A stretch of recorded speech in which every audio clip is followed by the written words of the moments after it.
Okay, I want to ask you something. And for this to really work, I need you to be completely, unflinchingly honest with yourself. Not with me, but with the person you see in the mirror every single morning. I want you to bring to mind that dream you hold, that goal, that one thing you tell yourself, in your quietest moments, that you want more than anything else in the world. Just hold it there for a second. Now, I want you to feel the space between that beautiful dream and where you are right now, in this very moment. That gap, it has a weight to it, doesn't it? That ache between where you are and where you swore to yourself you would be by now. Let's just sit with that for a moment. Are you? Really? Think back 12 months. The same hopes, the same frustrations. Does it feel like you're running and sweating on a treadmill, putting in all this effort, working so incredibly hard? But when you dare to look around, you realize you haven't actually moved an inch? Maybe it's not just last year. Maybe that treadmill has been running for 5 years, or maybe even 10. That feeling of being stuck in place, of all that motion without any progress, that is what we need to talk about today. Because there's a fundamental reason you're stuck, and I promise you, it is probably not the reason you think. Here is the truth, and it's a hard one to hear, so let's not sugarcoat it. You don't actually want it. You think you do.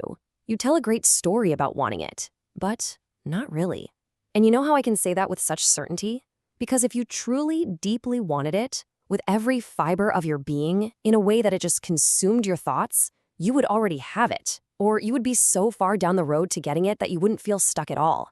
I'm not talking about luck or circumstance. I'm talking about a specific, powerful, almost terrifying force that is lying dormant inside of you right now.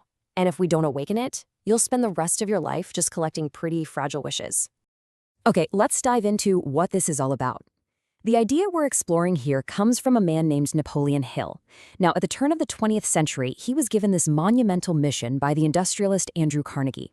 Spend your life figuring out what separated the titans of industry and innovation from everyone else. For over 2 decades, Hill interviewed more than 500 of the most successful people of his time. We're talking about men like Henry Ford, who completely revolutionized manufacturing, and the great inventor Thomas Edison. And after all those years, he found one single unifying thread that connected every last one of them.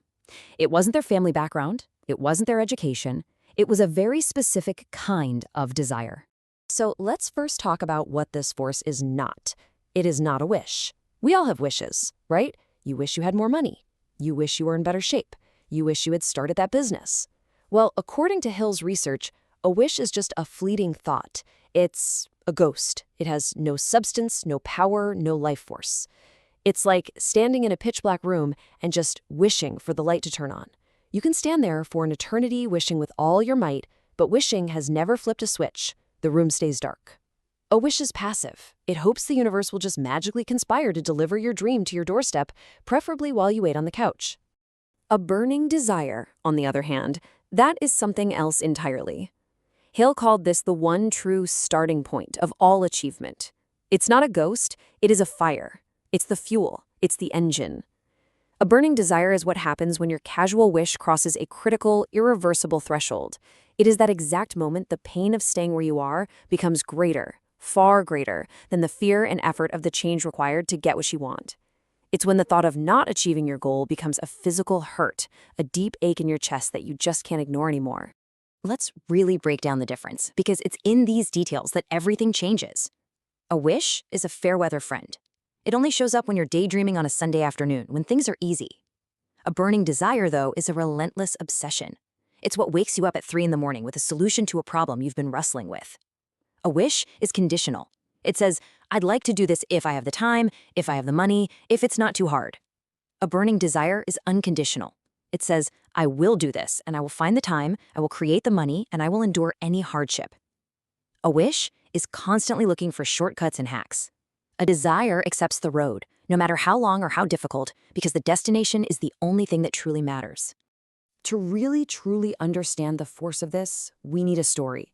Napoleon Hill tells a powerful one about a young man named Edwin C. Barnes.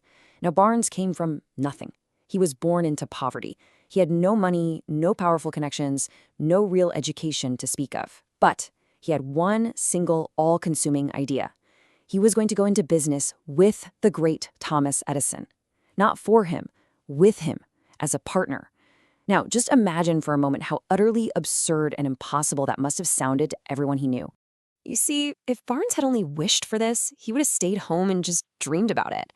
But he had a burning desire. So what did he do? He hopped a freight train to New Jersey with no money in his pocket, arriving at Edison's famous laboratory looking, by all accounts, like a tramp. But Edison said later that he saw something in the young man's eyes. It was the look of someone who was absolutely, unequivocally determined to get what he came for. Barnes didn't get the partnership that day. He got a menial job sweeping the floors. And for years, that's what he did. But every single day, he wasn't just a janitor. He was Thomas Edison's future partner, observing, learning, and just waiting for his chance. And his moment finally came when Edison invented a new dictating machine, the Ediphone. Edison's own salesmen thought it was a flop. They couldn't sell it. But Barnes, whose mind was tuned to this one single opportunity, he saw its potential. He begged for a chance and sold that machine with such passion and belief that Edison gave him an exclusive contract to market it across the entire nation. Edwin C. Barnes became a very wealthy man, proving the slogan, made by Edison and installed by Barnes. He didn't wish for it, he burned for it. And that story about Edwin Barnes, it wasn't just some lucky anecdote. It was a piece of a much larger puzzle. Napoleon Hill didn't just stumble upon this idea. He dedicated 20 years of his life to it. He spent 2 whole decades decoding the psychology of the world's most successful people to prove that this principle, this burning desire, was the one common thread that bound them all together. This wasn't just a feel-good theory. To Hill, it was a fundamental law of success. Now, this is where it becomes really practical for you. Hill didn't just identify this fire. He gave us a tangible, repeatable formula to create it from scratch. He laid out 6 specific actionable steps to methodically transform a weak, fleeting wish into an unstoppable, all-consuming burning desire. So the crucial point here is not to just listen to these steps, but to really think about how you're going to apply them right now, today. All right, here's how it works. Step 1, you have to be specific. Vague goals produce vague results. I want to be rich is a wish. I will possess $100,000. That's the start of a desire. You need a definite target. Step 2, determine exactly what you will give in return. The universe gives nothing for free. So what will you trade? Will it be your time, your effort, your old habits, your excuses? Be explicit. Step 3, set a definite date. A goal without a deadline is just a ghost. Giving it a date gives it a body. It makes it real and it holds you accountable. Step 4, create a definite plan and start immediately, whether you feel ready or not. A flawed plan that you act on today is infinitely better than a perfect plan you keep putting off until next week. The power is in starting. Step 5, write it all down. Your specific goal, your deadline, what you'll give in return, and your plan. A single, clear, concise statement. And finally, the most important step of all, step 6, read that written statement aloud twice a day, once right after you wake up and once right before you go to sleep. And as you read it, you have to see, feel, and believe yourself already in possession of your goal. This whole process, especially steps 5 and 6, it has a name, autosuggestion. This is the mechanics behind the magic. It's not about wishing at all. It's about programming. You are consciously and deliberately feeding your subconscious mind.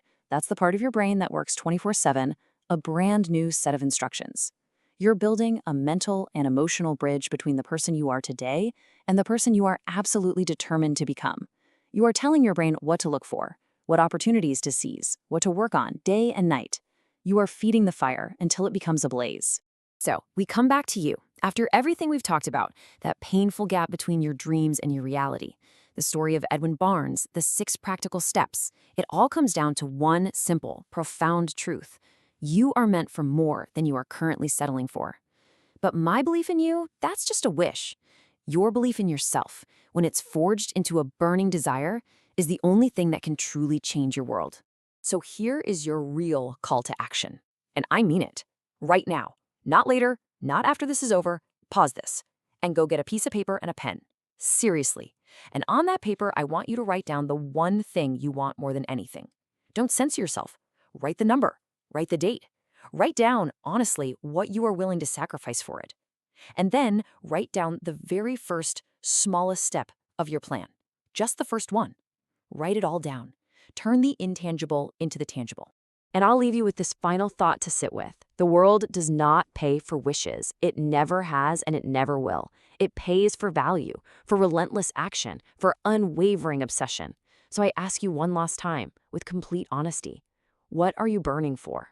If the answer is nothing, then don't be surprised if life continues to give you just that. But if you're ready, if you are truly tired of that treadmill, then it's time. Light the fire.